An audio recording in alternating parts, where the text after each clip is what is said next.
Théo, il y a la poésie aussi dans ces arrêtés qu'on découvre depuis tout à l'heure. Il y a un maire qui a pensé aux enfants en période de Covid. Il ne voulait surtout pas qu'ils soient privés de Père Noël. Oui, alors ça c'est un arrêt très mignon qui a été pris le 3 décembre 2020 par le maire de Riotor qui a pensé aux petits Riotordois et qui On s'est est dans dit... quel coin de France alors du coup ça c'est en Haute-Loire je crois. Haute-Loire, ouais. Il a cherché tous les j'ai cherché, des communes. Il y en a un peu partout là. J'allais chercher surtout la Loire et les Pyrénées là beaucoup. Mais du coup en Haute-Loire à Riotor, il se trouve en fait que le maire avait peur que les rennes puissent pas atterrir, que le traîneau puisse pas se poser et que surtout avec les mesures du Covid que les gens ne laissent pas la porte ouverte au Père Noël quoi.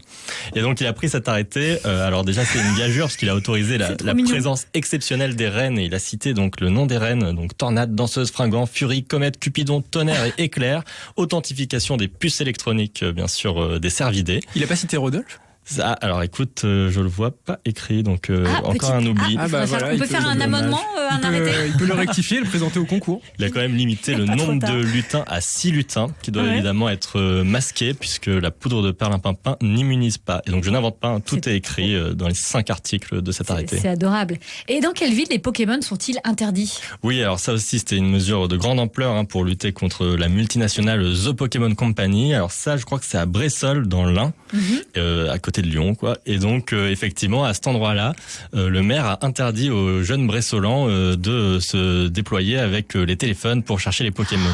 Mais alors, il n'a pas interdit... Faut rappeler comment ça marchait, ces Pokémon, parce qu'il y a des gens qui jouent encore, mais c'est les Pokémon Go. C'est ça. C'est des Pokémon virtuels, c'est ça, qui sont cachés un peu partout et donc, dans notre avec ville. son téléphone, il faut regarder autour de soi avec la caméra de son téléphone, avec le GPS, pour arriver à trouver les Pokémon. Et ça faisait plein de zombies, c'est ça, d'ados qui avaient la tête dans le téléphone. Et du coup, il trouvait qu'il y avait un danger, déjà d'addiction au smartphone, mais aussi un danger tout simplement parce qu'ils ne regardent pas la route, ils ne regardent pas ce qui se passe, et il y en a qui chassaient les Pokémon en voiture, donc ça devenait un petit peu dangereux. Et il se trouve qu'il a choisi non pas d'interdire aux gens de chasser les Pokémon, mais plutôt d'interdire à la société The Pokémon Company d'implanter des Pokémon sauvages sur le territoire de la commune. Et ça a marché ?